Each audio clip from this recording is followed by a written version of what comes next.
See, if you do anything with a certain intensity and involvement, it doesn't matter what, you don't have to do something particular.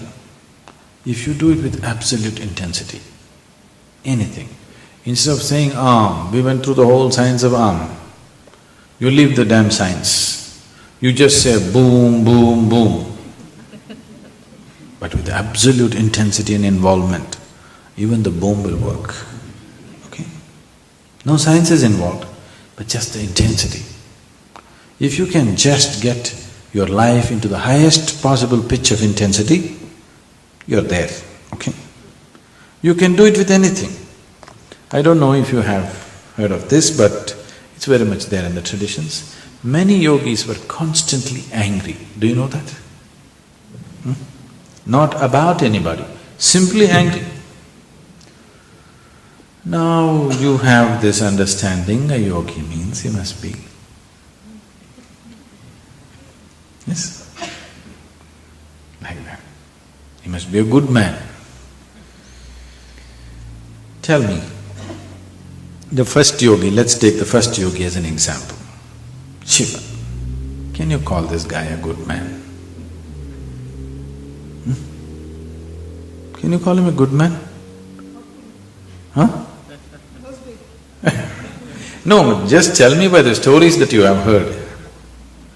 See, after all, it's the stories that we have heard from the Shiva Purana, isn't it? He is a great yogi, but he's a drunkard. Do you know? Shiva is a drunkard. He's a great householder, but mad debaucher. He is perfect awareness, but a drug addict. All the gods worship him, but his friends are all demented beings. Do you know this?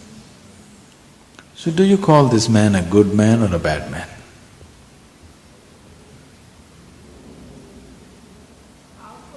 He's neither a good man or a bad man, but he's fantastic.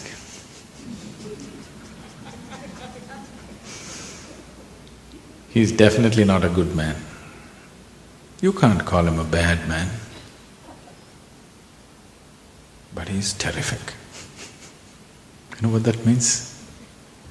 That means you have to raise beyond your ideas of good and bad, like and dislike, and just become intense life.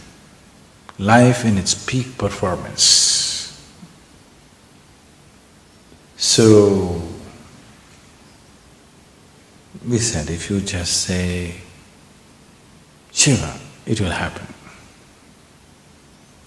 Yes, because these sounds, I think we looked at this already, what a mantra is. These sounds are like keys to another dimension of life. If you have gone through the necessary preparation, just one utterance of Shiva, I will have you exploding to a completely different level of energy and experience. You will see if you come to certain advanced programs, we have something called a samyama, which is a 8-day meditation camp. Now it is 10-day and it's in total silence. Just one utterance, Shiva, people will just burst. They cannot contain themselves in the body. Just one word, just the sound. It is not because we called some god it happened, because it's a key sound. If you know how to use it, you can open up things that you have never imagined possible. So the word Shiva is of tremendous power and significance. We gave that name to somebody who is closest to such a possibility. The first yogi, the Adi yogi. We called him Shiva because he is the closest to such a possibility where he will explode your shell and deliver you to a completely different dimension. These are, unfortunately, the problem is street side spirituality. you know. Everybody is talking spirituality. If you read a book, you can become spiritual. This is the danger, you know. Because of this, all kinds of things are happening. It is not because that's God's name. If God is everywhere, every damn thing, the sacred word and the abuse is also Him, isn't it? Yes? Yes or no? Yes. It is not a question of that something is sacred and something is not. The moment you make this discrimination that something is sacred and something is not, something is good and something is not, you're finished. Because you've divided the world. When you say, I want to turn spiritual, what you are saying is you want to become all-inclusive. Yes? You want to transcend the limitations of the physical. Physical is exclusive. The more identified you are with the body, the more exclusive you are, isn't it? Physical is exclusive. That which is beyond the physical is all-inclusive. So when you say, I want to become spiritual, you are saying, I want to cross the limitations of the physical. That means you are saying, I want to become all-inclusive. If you want to become all-inclusive, if you say, these people are not sacred, only these are sacred, can you include? You've divided the world and you're finished. This is a no-win situation. People are going on dividing the world in according to their terms of good and bad, okay and not okay, and they are hoping to be spiritual. It'll never happen. It cannot happen. First stop the judgment. Responsibility, responsibility, responsibility. Why is? Now you don't see what is good and bad.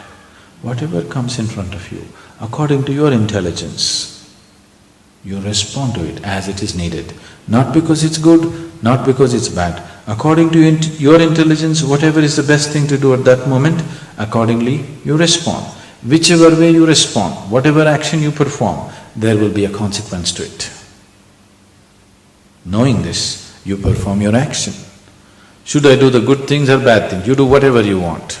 All I want you to know is, whatever you do, there will be a consequence. When the consequence comes, if you are going to cry, then there is no point. If you can take any consequence joyfully, do whatever you please. But if you are made like this, if certain consequences come, you will break up. If it is so, you perform your action little more cautiously, that's all. It is not a question of good and bad. It is not a question of what is God and what is not. Always they told you, God is everywhere, isn't it? If God is everywhere, if He's in everything, boom is also God's name, isn't it? Doom is also God's name, isn't it? Yes or no? So you don't know what's God's name.